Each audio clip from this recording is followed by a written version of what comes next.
नमस्कार दोस्तों, स्वागत है आपका मेरे YouTube चैनल पर। मेरा नाम राजकुमार है और आप सुन रहे हैं डार्क नाइट स्टोरीज बाय राजकुमार। तो आज की कहानी हमारे ही एक सब्सक्राइबर के द्वारा बताई गई उनकी एक सच्ची आप बीती है। अब ज़्यादा समय ना लेते हुए उन्हीं की जुबानी उनकी आप बीती जानते हैं। आप सभी को मेरा नमस्कार। मेरा नाम कौशल है और मैं यूपी के सीतानगर के पास एक छोटे से गांव में रहता था। यह बात आज से करीब 12 साल पहले की है, जब मैं इंटर की पढ़ाई करके शाम को साइकिल से घर लौटता था।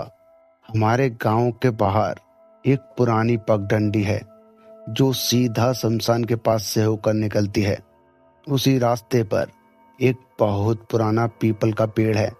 दिन में तो वहां कोई बात नहीं थी, लेकिन सूरज ढलते ही वहां के लोग उस रास्ते से गुजरने से डरते थे, क्योंकि उनका कहना था कि इस पीपल पर एक साया रहता है जो लोगों को राह भटकाकर मार डालता है। लेकिन मैं इस बात को कभी नहीं मानता था। मैंने इन बातों को हमेशा झूठा ही समझा। अब कहते हैं ना कि जो चीज आंखों से ना देख ले, इंसान उस पर कम भरोसा करता है, खासकर इन बातों पर। तो मेरे साथ भी कुछ ऐसा ही था। मैंने इन बातों पर कभी भरोसा नहीं किया। मैं उस रास्ते से रोज निकला करता था, लेकिन आज तक मुझे वहां कुछ भी गलत नहीं लगा था। लेकिन जिस दिन की बात मैं आप लोगों को बताने जा रहा हूं, उस दिन मुझे किसी काम से जरा देर हो गई और उस दिन मैं जरा देर से निकला। मैंने अपनी साइकिल उठाई और उस रास्ते पर निकल गया। जब मैं निकला तो वहां अंधेरा हो चुका था। खेतों पर धुंध आने लगी थी और आसपास सन्नाटा छा गया था, क्योंकि उस जगह से रात होते ही कोई नहीं निकलता था। अब एक सुनसान पगडंडी में मैं अकेला अपनी साइकिल से जा रहा था। तभी मेरे सामने वही पीपल पड़ा। पीपल पर मैंने गौर से देखा तो वहां कुछ भी अजीब नहीं लगा था, लेकिन जैसे जैसे मैं साइकिल से उस पीपल के करीब आ रहा था, तभी मुझे वहां कुछ दिखाई देता है। मैंने वहां देखा कि कोई आदमी वहां नीचे बैठा है, सिर झुका हुआ और बाल बिखरे हुए, सफेद सा कपड़ा पहने। मैंने सोचा, ये कैसा आदमी है जो सफेद कपड़ों में पीपल के नीचे खड़ा है। मैं उसको देखकर थोड़ा डर गया था, क्योंकि मैं अच्छी तरह जानता था कि गांव का कोई भी आदमी उस जगह और उस समय उस पीपल के नीचे खड़े होने की हिम्मत नहीं करेगा। लेकिन मैं ये सब जानते हुए भी उस जगह से निकलने लगा। मैंने सोचा कोई मुसाफिर होगा। जैसे ही मैं पीपल के पास से निकलने लगा, तभी उसने मुझे बहुत ही धीमी आवाज से कहा, बाबू बाबू बाबू जरा पानी मिलेगा। उसकी आवाज में एक अलग ही ठंडक थी। मैं रुक गया और मैंने अपने थैले से बोतल निकालकर उसके सामने बढ़ा दी। उसने अपने लंबे लंबे हाथों से उस बोतल को लिया और तभी मैंने उसका चेहरा देखा। उसकी आंखें नहीं थी, बस काली गहराई थी, जैसे किसी सूखे कुएं में मैं झांक रहा हूं। उसको देखकर सांसें जैसे रुक गई मेरी और हाथ कांपने लगे। उसने बोतल पकड़ी और उसी पल मुझे महसूस हुआ कि उसका हाथ बर्फ जैसा ठंडा था। वो पानी पीने लगा, लेकिन गला उसका हिल नहीं रहा था। मुझे एक भी बूंद अंदर जाती दिख नहीं रही थी। मैं घबरा गया और मैंने घबराकर साइकिल अपनी पीछे खींची। तभी उसने बहुत ही अजीब बात कही, तू कल भी यहीं से गुजरा था और परसों भी, रोज आता है, रोज। यह बात सुनकर मेरे रोंगटे खड़े हो गए, क्योंकि मैंने उसे कभी पहले नहीं देखा था यहाँ। मैंने कहा, बाबा अब चलता हूँ। इतना कहकर जैसे ही मैंने पैडल मारा, पीछे से आवाज आई, आज रुक जाता तो अच्छा रहता। मैं डर के मारे पूरी ताकत से साइकिल चलाने लगा। मैं ऐसे तैसे अपने घर पहुंचा।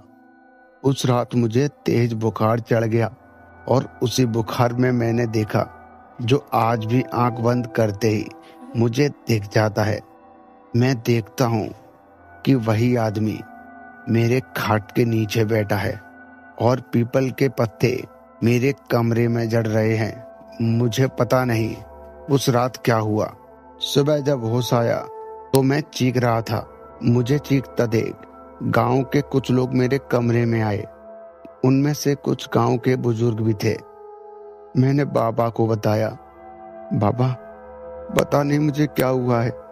रात से जब से मैं उस जगह से आया हूँ मुझे वहां एक आदमी दिखा और मैंने अपनी सारी आप बीती ज्यों की त्यों उनको बता दी। तभी उनमें से एक बाबा ने मुझसे कहा, तू पीपल के नीचे रुका था? मैंने हाँ कहा। उन्होंने आंख बंद करके कहा, तूने ये अच्छा नहीं किया। वो पानी नहीं पीता बेटा, वो अपनी पहचान बनाता है। फिर उन्होंने मुझे बताया उस पीपल के नीचे बरसों पहले एक आदमी ने फांसी लगाई थी। मरने से पहले वो हर आने जाने वालों से पानी मांगता था। जो रुक जाए वो उसका रास्ता याद कर लेता है और फिर वह उसका पीछा कभी नहीं छोड़ता। शायद तू किस्मत वाला है या फिर बदनसीब, वह तेरे पीछे भी पड़ गया है। अब मेरी बात माने तो तू उस रास्ते से कभी मत जाना। मैंने बाबा की बात को पूरी तरह से अनुसरण किया। मैंने बाबा की बात को समझ लिया और उस दिन के बाद मैंने वो रास्ता छोड़ दिया। लेकिन शायद उसने मुझे नहीं छोड़ा था। आज भी कभी कभी रात में मेरे बिस्तर के नीचे से पीपल के पत्तों की खड़खड़ाहट सी आती है और किसी की बहुत धीमी सी आवाज आती है, बाबू बाबू बाबू जरा जरा मिलेगा। तो दोस्तों, ये आप भी थी हमारे सब्सक्राइबर ने हमें बताई है, जो मैंने आप लोगों को बता दी।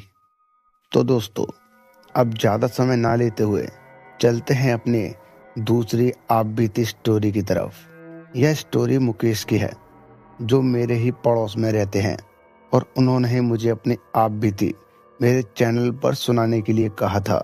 तो आइए जानते हैं उनके साथ क्या हुआ था उन्हीं की जुबान में। मेरा नाम मुकेश है और मैं यूपी के बदायूं जिले के गांव से हूं और ये बात 2020 की है, जब गेहूं की कटाई चल रही थी और हमें फसल की रखवाली के लिए खेत के पास ही सोना पड़ता था। हमारे खेत से थोड़ा हटकर एक पुरानी कोठरी थी, कच्ची दीवार, टीन की छत और एक दरवाजा। उसी टीन के बने घर में मैं और मेरा चचेरा भाई पवन रात में सोते थे। शुरू के 2 दिन बिल्कुल सामान्य रहे, कोई भी परेशानी नहीं आई थी। कटाई के बाद हम दोनों रात में उसी में सोया करते थे। दूर दूर तक कटी फसल और ठंडी हवाओं की आवाजें और कुछ दूरी पर सियारों की आवाजें हमें रात भर अपने कानों में सुनाई देती थीं। हम आपस में काफी बातें किया करते थे। मैंने अपने चचेरे भाई पवन से पूछा, पवन, क्या तुझे भूतों पर भरोसा है? उस समय पर उस कमरे में सिर्फ हम 2 थे और मेरी बात सुनकर पवन थोड़ा घबरा गया और उसने कहा, भैया यह समय सही नहीं है, आप कभी और बात करना। भूत प्रेतों के बारे में इस समय बात करना सही नहीं है। तब मैं समझ गया कि पवन थोड़ा डरपोक टाइप है और वह इस विषय पर अब ज्यादा बात नहीं करेगा। तो मैंने पवन से कहा, ठीक है, अगर तुझे पसंद नहीं है तो हम ये बात नहीं करते। और हम इधर उधर की बातें करते रहे। समय कब 11 से ऊपर हो गया हमें पता नहीं चला। तब मैंने पवन से कहा, पवन अब बात नहीं करते, अब सो जाते हैं क्योंकि समय ज्यादा हो रहा है। तभी पवन ने मुझसे कहा, ठीक है सोते हैं। और हम दोनों सो गए। रात के करीब 2 बजे मेरी नींद खुली और मुझे अपने कानों में किसी के चलने की आवाज आ रही थी। मुझे ऐसा लग रहा था जैसे कोई सूखी पुआल पर नंगे पैर चल रहा है। चर चर की आवाज मेरे कानों में सुनाई दे रही थी।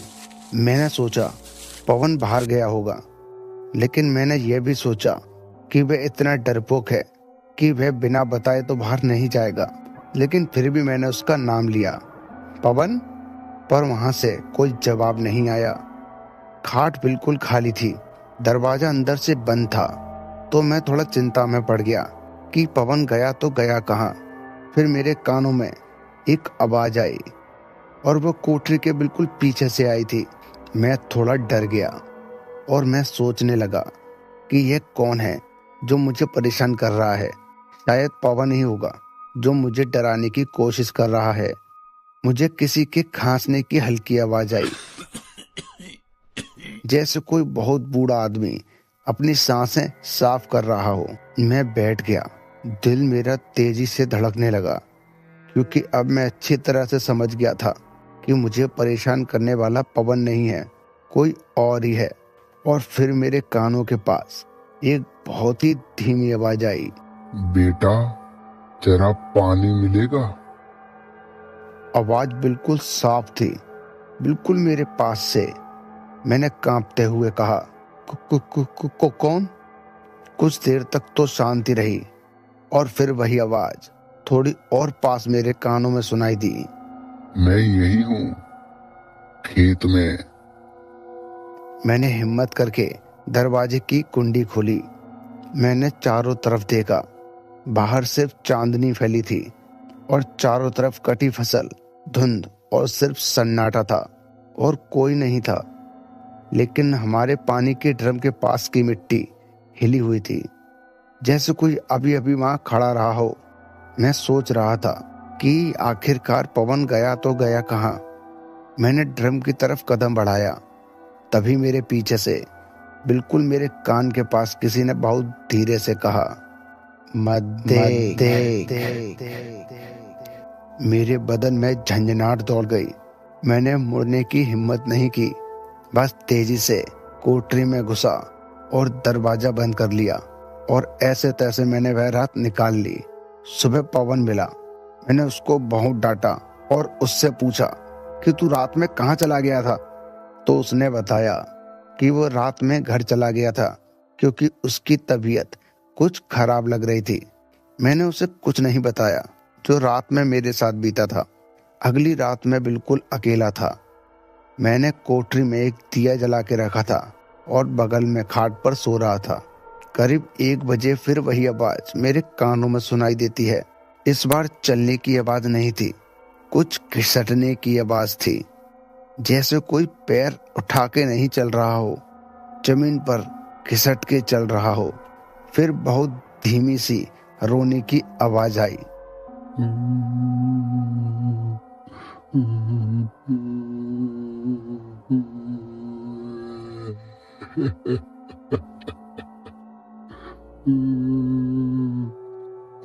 वह आवाज मर्द की थी, लेकिन बच्चे जैसी लग रही थी। मैं आंख बंद करके पड़ा रहा। फिर मुझे लगा जैसे कोई कोठरी के बाहर दीवार से टिक कर बैठ गया है।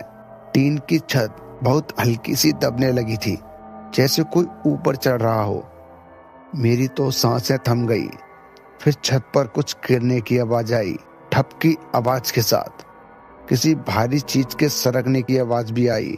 मैं चीख पड़ा और पूरी ताकत से दरवाजा खोलकर भागा और सीधे गांव में जाकर ही रुका। सुबह के 4-5 लोग मेरे साथ खेत में आए और मेरी बात पर भरोसा कर वह कोठरी की तरफ गए तो उन्हें कोठरी की छत का एक कोना अंदर धंसा हुआ दिखा और कोठरी के नीचे उसके ठीक पीछे एक बहुत पुराना कंकाल पड़ा था, आधा मिट्टी में दबा हुआ। पास में उसके फटा हुआ गमछा और एक जंग लगा लोटा था। गांव के सबसे बुजुर्ग ने देखते ही कहा, यह तो हरदेई मामा है। 20 साल पहले कटाई के दिनों में खेत में आए थे, रात को यहीं सोए थे, सुबह नहीं मिले। तब से हम सोच रहे थे, सबने समझा कहीं चले गए होंगे। आज तक किसी ने इन्हें ढूंढा तक नहीं। बाबा की बात सुनकर मेरे दिमाग पूरी तरह से चकरा गया था और मैं बस बेहोश होने ही वाला था। तो गांव वालों ने मुझे संभाला और मुझसे कहा, शायद रात में वही होंगे जो तुझसे मिलने आए। शायद उनकी आत्मा को शांति नहीं मिली है और वह तुझे परेशान कर लोगों को यही बताना चाहते होंगे कि मेरा कंकाल यहाँ पड़ा है, मुझे मुक्ति दिलाओ। फिर सब गांव वालों ने पुलिस बुलाई। पुलिस आई और हड्डियां ले गई। सब बोले अब तो शायद उन्हें शांति मिल गई होगी, पर मेरे साथ उनको शांति नहीं मिली थी, क्योंकि आज भी जब कटाई का मौसम आता है और मैं खेत के पास से जब भी गुजरता हूँ तो किसी न किसी रात मेरे बिल्कुल कान के पास कोई बहुत धीरे से कहता है मत दे, और हवा में पुराने गमछे जैसी गंध आ जाती है। तो दोस्तों, यह कहानी थी मुकेश के साथ घटी एक सच्ची आप बीती। अगर कहानी आपको पसंद आई है तो चैनल को सब्सक्राइब करना ना भूलें, और अगर कहानी सुनाने में कुछ त्रुटि रहती है या आप चाहते हैं कि मैं अपने कहानी सुनाने में कुछ बदलाव करूं, तो कमेंट में अपनी राय जरूर दें। मैं उसी तरीके से आप लोगों के लिए कहानियां लेकर आता रहूंगा। तो मिलते हैं आपसे अगली वीडियो में। तब तक के लिए नमस्कार।